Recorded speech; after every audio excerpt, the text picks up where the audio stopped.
వినా స్త్రీయ జననం నాస్తి, వినా స్త్రీయ జీవం నాస్తి, వినా స్త్రీయ గమనం నాస్తి, వినా స్త్రీయ సృష్టి దేవా నాస్తి. అంటే మహిళలు లేకపోతే జీవం లేదు, మహిళలు లేకపోతే జననం లేదు, మహిళలు లేకపోతే గమనం లేదు, మహిళలు లేకపోతే ఈ సృష్టే లేదని మన భారతదేశంలో సగౌరవంగా మనం చెప్పుకుంటాం. అవతార పురుషుడైనా సరే అమ్మ కడుపున పుట్టాల్సిందే అనేటటువంటి అంశాన్ని మనందరం కూడా గర్వంగా చెప్పుకుంటాం. అంత గొప్ప జన్మ మన ఆడజన్మ, అంత గొప్ప వాళ్ళం మన మహిళలం అందరం కూడా. అందుకే మన భారతదేశం పుణ్యభూమి, కర్మభూమి. ఇటువంటి ఈ భూమిలో మహిళల్ని గౌరవించాలని చెప్పి మన జీవన విధానంలోనే అనేక పద్ధతులు కూడా మనం పెట్టుకోవడం జరిగింది. అందులో భాగంగా మరి రాజ్యాంగం వచ్చిన తర్వాత, డెమోక్రసీ వచ్చిన తర్వాత, రాచరిక వ్యవస్థలు పోయిన తర్వాత మహిళలకు అన్ని అవకాశాలు ఉండాలి, హక్కులు ఉండాలని అనేకమైనటువంటి చట్టాలు చేసుకుంటూ ముందుకొచ్చినాం. మరి ఆ చట్టాలు రావడానికి ఎంతోమంది మాతృమూర్తులు, ఎంతోమంది స్త్రీమూర్తులు వాళ్ళ యొక్క త్యాగాలు, వాళ్ళ యొక్క కొట్లాటలు, మన ముందు తరాల వాళ్ళందరి కొట్లాటలతోని ఇవాళ మనందరం ఇక్కడ స్టేజ్ మీద కూర్చునేటటువంటి పరిస్థితికి వచ్చినాం. ఇవాళ మహిళా దినోత్సవం అంటే వాళ్ళందరినీ కూడా ఒకసారి గుర్తు చేసుకోవాలి. మన అమ్మలు, అక్కలు ఎంతోమంది కష్టపడ్డారు కాబట్టే ఇవాళ ఆడబిడ్డలకు చదువుకునే అవకాశం వచ్చింది. వాళ్ళు కష్టపడ్డారు కాబట్టే ఇవాళ మనం ఎన్నో ఉద్యోగాలు చేసుకునే అవకాశం వచ్చింది, మనకు ఓటు హక్కు వచ్చింది. కాబట్టి వాళ్ళ అందరికీ కూడా అంతర్జాతీయ మహిళా దినోత్సవం సందర్భంగా వాళ్ళందరి పోరాట స్ఫూర్తిని గుర్తు చేసుకోవాల్సిందిగా మీ అందరికి కూడా నేను విజ్ఞప్తి చేస్తూ ఉన్నాను. మామూలుగా అంతర్జాతీయ మహిళా దినోత్సవం అంటే సంబరాలు చేసుకుంటాం, మనం ఉత్సవాలు చేసుకుంటాం. కానీ ఈసారి పరిస్థితి వేరే రకంగా ఉంది. అంతర్జాతీయ మహిళా దినోత్సవం రోజు కూడా ధర్నా చేసేటటువంటి దౌర్భాగ్యపు స్థితికి ఇవాళ రావడం అన్నది నిజంగా చాలా దారుణమైన విషయం. ఇవాళ ఒక్క పండగ కాదు, 2 పండుగలు ఉన్నాయి మనకు. మహాశివరాత్రి కూడా ఇవాళ ఉన్నది. అందరం ఈడనే ఉపవాసం చేస్తున్నాం.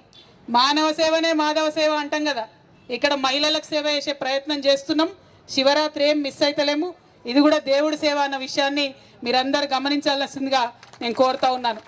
మహాశివరాత్రి సందర్భంగా శుభాకాంక్షలు, మహిళా దినోత్సవం సందర్భంగా ఉద్యమాభివందనలు మొదలుగా మీ అందరికీ నేను తెలియజేస్తూ ఉన్నాను. మరి వాళ్ళ ఇక్కడ ఉన్నటువంటి సందర్భం మీ అందరికీ తెలిసిందే. ఆడబిడ్డలుగా పుట్టినామంటే పుట్టనియరు, కడుపులనే చంపుతారు. పుట్టి బతికి ఎవరైనా బయటకు వస్తే చదువుకొని బయటకు వచ్చిన వాళ్ళు చాలా తక్కువ మంది ఉంటారు. చదువుకొని బయటకు వచ్చిన వాళ్ళల్లో ఉద్యోగాలు చేసేటోళ్ళు ఇంకా తక్కువ మంది ఉంటారు. అందులో సర్కారీ కొలువులు వచ్చేటోళ్ళు ఇంకా తక్కువ మంది ఉంటారు. అయినప్పటికీ బాబాసాహెబ్ అంబేద్కర్ గారు వారి దయతోని ఆనాడు మహిళలందరికీ కూడా మంచి హక్కులు ఆయన ప్రతిపాదించిపోయిండు. తర్వాత మనందరి పోరాటంతో వాటిని సాధించుకున్నాం. 1996లో ఒక జీవో వచ్చింది. ఆనాడు కూడా కాంగ్రెస్ ప్రభుత్వమే ఉన్నది కేంద్రంలో. కానీ మన బిడ్డ పివి నరసింహారావు అక్కడ ప్రధానమంత్రిగా ఉండి 1996లో 33% మనకు మహిళలకు ప్రభుత్వ ఉద్యోగాలలో ఆయన హక్కు కల్పించిపోయినాడు. విద్యలో 33% మనకు హక్కు కల్పించిపోయినాడు, రిజర్వేషన్ ఇచ్చిపోయినాడు. ఆనాటి నుండి ఈనాటి వరకు మరి ప్రభుత్వ ఉద్యోగాలు ఏ వచ్చినా కూడా మహిళలకు 33% కంటిన్యూస్గా మనకు వస్తూ ఉన్నాయి. చదువుకున్నాం, కష్టపడ్డాం. అది తెలంగాణ వచ్చిన తర్వాత ఇంకా పెంచుకున్నాం. తెలంగాణ వచ్చిన తర్వాత ఏం చేసినాం? ఎన్నడూ పోలీస్ శాఖలో మహిళలకు రిజర్వేషన్ లేకుండే, కానీ 33% మహిళలకు పోలీస్ శాఖలో తెలంగాణ వచ్చిన తర్వాతనే పెట్టుకోవడం జరిగింది. అట్లా ఒక్కొక్కటి మార్కెట్ కమిటీలలో ఎన్నడూ ఎంట్రన్స్ లేకుండే మహిళలకు మార్కెట్ కమిటీ చైర్మన్లు వేసుకోవడం, రిజర్వేషన్లు పెట్టుకోవడం తెలంగాణ వచ్చినాకనే చేసుకున్నాం మనం. అట్లా ఒక్కొక్కటి పెంచుకుంటూ పోయినాం. ఇవాళ సగర్వంగా చెప్పుకోవచ్చు, హైదరాబాద్ నడిగట్టిన ఉస్మానియా యూనివర్సిటీలో 72% ఆడపిల్లలు ఇవాళ చదువుతూ ఉన్నారంటే అది మామూలు విషయం కాదు. ఆడపిల్లలు అవలంబన ఇస్తే, కొంచెం సపోర్ట్ ఇస్తే, కొంచెం మద్దతు ఇస్తే ఎంత ఎత్తుకెదుగుతారనడానికి ఉస్మానియా యూనివర్సిటీలో చదువుకుంటున్నటువంటి ఇలా నా ఆడబిడ్డలే సాక్ష్యం అని చెప్పి తెలియజేస్తూ ఉన్నాను. ప్రతి యూనివర్సిటీలో ఇవాళ మహిళల సంఖ్య పెరిగింది. అదనంగా మహిళా హాస్టల్ ఇచ్చేటటువంటి పరిస్థితి మనకు ఆనాడు కేసీఆర్ గారి ప్రభుత్వంలోనే వచ్చింది. అంత పెద్ద ఎత్తున చదువుకుంటున్నాం.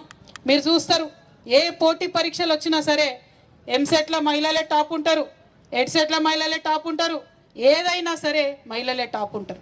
కొంచెం ఎంకరేజ్మెంట్ చేస్తే మహిళలు ఎంత సాధిస్తారు అన్నది మనం చూసినాం.